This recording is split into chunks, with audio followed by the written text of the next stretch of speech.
안녕하세요. 군사돋보기입니다. 우리 한국과 가장 가까운 국가라면 도무지 곱게 봐줄 수 없는 일본이 있습니다.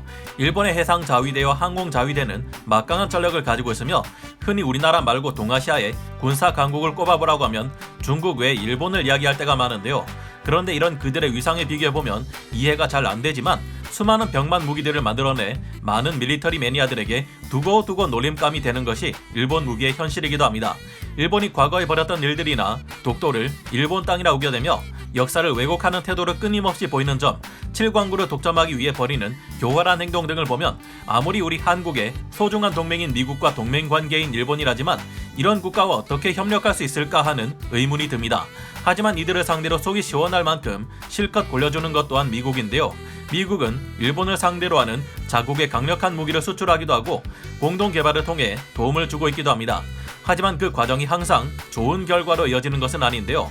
미국은 일본과의 무기 협력을 통해 여러 이익을 뽑아내는 반면 일본은 개발한 기술을 미국에게 빼앗기고 미국 측에 요구한 것은 받지 못하는 등 갑질을 당하고 있습니다. 사실 미국의 이 같은 행동은 좋은 행동이라고는 볼 수 없지만 그 대상이 얄미운 일본이다 보니 내심 속으로 미국을 응원하게 되는 경우가 있습니다.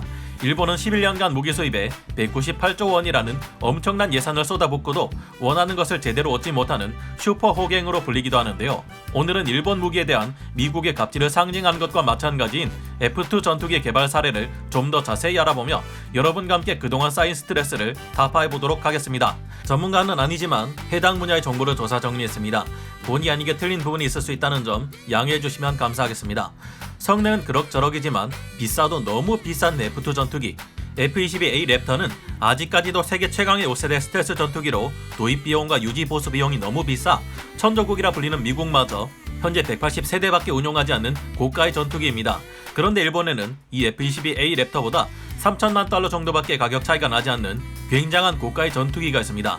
일본이 미국과의 공동 개발을 통해 만들어낸 이 전투기는 얼마 전 정비 후 점검 비행을 실시하던 중 활주로에서 이륙하다 말고 추락해버리는 어이없는 사고를 일으키기도 했는데요. 게다가 연료를 기름 먹는 하마 수준으로 퍼먹는 단점도 있습니다. 일본의 항공 자위대가 99대를 보유 중인 이 전투기는 2020년 9월에 갑자기 날개에 균열이 발견되며 한 달 동안이나 비행 금지 조치가 내려지기도 했는데요. 미국과 함께 무기를 개발할 때 이런 식으로 프로젝트를 진행하면 절대 안 된다 하는 모범 사례를 남긴 오늘의 주인공은 일본 항공 자위대의 F2 전투기입니다. 놀랍게도 F2 전투기는 저렴한 가격에도 강력한 성능을 발휘하는 F-16 블록 40형 전투기를 기반으로 만들어졌습니다. F2 전투기의 성능은 결과적으로 그리 흠잡을 만한 곳이 없지만 가격에 있어 치명적인 결함이 있다고 밖에 볼 수 없는데요. F2는 F-16 블록 40형을 개량해 만들어졌음에도 불구하고 그 가격이 F-16 블록 50, 52형 가격의 4배에 육박합니다. 너무 비싼 가격을 참다 못한 일본의 항공 자위대는 결국 F2 전투기의 배치를 당초 계획보다 크게 줄일 수밖에 없었는데요. 일본에게 엄청난 굴욕을 안긴 F2 개발의 시작은 1998년으로 거슬러 올라가게 되는데요. 이때를 전후로 일본의 항공 자위대와 정부는 1세대 자국산 전투기인 F1 지원기의 수명이 다 되어가는 문제를 맞닥뜨렸습니다. 시급히 F1 지원기의 후속 기종을 만들어야 하는 상황이었는데요. 항공 자위대는 이 후속기로 F-18급의 전투기를 요구했지만 10년 후에나 획득해서 미래 전장에서 싸워야 할 전투기인데 이미 나와있는 F-18급 정도의 성능으로 되겠느냐며 국산 전투기를 만들어야 한다는 국산파의 반발이 있었습니다. 그러자 예산을 책정하는 대장성과 일선 부대에서는 그럼 새로운 전투기를 만들자는 이야기인데 아직까지 설계 시작조차 되지 않은 기종에 국민들의 혈세를 쏟아붓자는 말이냐며 반발했습니다. 당시 대장성은 F1 지원기의 후속 기종 개발을 위해 1650억엔 정도의 예산을 상정했지만 전혀 새로운 자국산 전투기를 개발할 경우 그 4배나 되는 금액인 6천억엔은 들 것이라는 예상에 비명을 지를 판이었습니다. 아예 새로운 기종을 자국산으로 만드는 건 너무 비싸서 안 되겠다. 그냥 나와있는 전투기들 중 괜찮은 놈 하나 골라서 계속시켜보자는 생각으로 F-15, F-18 EF 슈퍼 호넷을 살펴보기도 했습니다. 하지만 이 전투기들을 개수해 새로운 전투기를 만드는 것 역시 예상 가격이 천정부지로 뛰어올라 버렸는데요. 결국 이 개수안 역시 채택되지 못했고 F-14 톰캣을 직도입하는 것이 어떻겠냐는 제안까지 거론되었습니다. 최종적으로 차세대 전투기 F2를 개발하기 위해서는 비교적 저렴한 베스트셀러 전투기 F-16을 기반으로 개발하는 한 가지 방법과 독자 개발하는 것 두 가지 안이 남게 되었는데요. 결국 일본은 경제적 정치적 판단으로 F2를 미국과 공동 개발하기로 결정했습니다. 이 결정이 사실 알고 보면 미국에게만 좋은 결정이나 다름없다는 것을 이 당시 일본 정부는 알지 못했는데요. 일본으로서는 자타공인 세계 최고의 군사력을 가진 미국과 공동 개발을 진행하는 것은 여러모로 얻을 것이 많은 훌륭한 결정이라 생각한 것으로 보입니다. F2 전투기가 잘 만들어진 것이 행운이 아닌 이유, 다행인지 불행인지 일본의 미쓰비시 중공업과 미국의 록히드 마틴이 합작하여 만들어낸 F2 전투기는 최종적으로 그다지 흠잡을 만한 곳이 없는 꽤나 괜찮은 전투기로 완성되었습니다. F2 전투기는 모체라 할 수 있는 F-16과 비교했을 때 25% 가까이 넓어진 동체 및 주날개 면적으로 인해 비행 성능이 향상되었으며 전자장비 또한 당시의 최신형 F-16에 비해 더욱 고성능을 가진 장비나 일본 자체의 전자장비가 탑재되었습니다. 특히 F2는 탄소 섬유 복합재를 사용하는 일체 성형 기술을 전투기에 처음으로 적용시켜 화제가 되었는데요. 이는 날개 외피를 만들 때 여러 장의 금속판을 이어 만드는 것이 아니라 하나의 복합 소재로 만드는 것입니다. 이 같은 방식은 조립의 편의성 및 정비성에 있어 매우 장점을 가지고 있으며 외피 여러 장을 입기 위해 추가로 볼트를 박을 필요가 없기 때문에 경비 절감 효과도 있었습니다. 미국은 훗날 이 기술을 F-22A 랩터에 적용했는데 울퉁불퉁한 볼트들이 없기에 레이더 반사 면적을 낮춰 스텔스성을 발휘하는 데 큰 도움이 되었습니다. 그 밖에도 F2는 파일런을 두 곳에 추가 탑재할 수 있어 무장의 폭 또한 넓힐 수 있었는데요. 또한 세계 최초로 능동형 전자조사식 위상벨 레이더 A사 레이더인 JAPG-1 레이더를 탑재하기도 했습니다. 거창한 명성에 비해 탐지 거리가 70km밖에 되지 않았지만 개발 당시 항공자위대의 주력 대공 미사일은 단거리 공대공 미사일인 AIM-7 스페로우였다는 점을 감안할 경우 나쁘지 않은 선택이었습니다. 또한 동체 일부분에는 복합 소재와 함께 전파 흡수제를 사용해 레이더 반사 면적을 줄일 수 있었는데요. 물론 이렇게 한다고 해서 스텔스 전투기들만큼 RCS 수치를 낮출 수는 없었지만 그래도 F-16에 비해 상대적으로 적의 레이더에 탐지될 확률을 낮추고 적의 레이더의 방해 전파를 사용해 교란시키는 ECM 장비 효과를 높이는데 어느 정도 일조하는 것으로 알려졌습니다. F2는 대함 미사일을 4발까지 한 번에 탑재할 수 있는 전 세계에서 몇 안 되는 막강한 무장력을 갖춘 전투기가 되었는데요.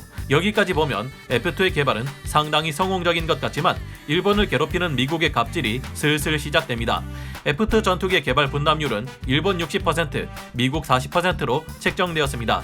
여기까지 보면 그래도 일본이 뭔가 더 많이 챙겨가는 것 같지만 뭐든지 계약을 할 때는 약관을 잘 봐야 하죠. 1989년 미국의 부시 정부는 F2 전투기의 모체인 F-16 전투기의 소스 코드를 일본에 공유하는 것을 제안하는 반면 일본은 미국이 원하는 모든 기술을 넘겨야 한다는 특별 성명을 내놓습니다. 뒤늦게 뒤통수를 세게 후려맞았다고 느낀 일본 내부에서는 불평등 조약이라며 이에 격렬하게 반대했지만 미 의회에서는 이들의 의견 따윈 가볍게 무시하고 한술 더 떠서 대일 기술 이전 안건에 F-16 전투기 엔진 기술 공여 제한을 명시한 수정안을 포함하여 가결했습니다. 즉 F-16의 소스 코드는 물론 엔진 기술도 못 준다. 대신 일본 너희는 F2를 개발하면서 얻게 된 기술을 모조리 빠짐없이 우리에게 넘겨야 한다는 것이었습니다. 하지만 공동 개발 확정안이 계속 지연되고 일본의 불만이 너무 커지자 부시 대통령은 수정안에 대한 거부권을 발동해 F-16의 엔진인 F-110 엔진 제조 기술만큼은 일본에 넘겨주기로 했습니다. 하지만 끝내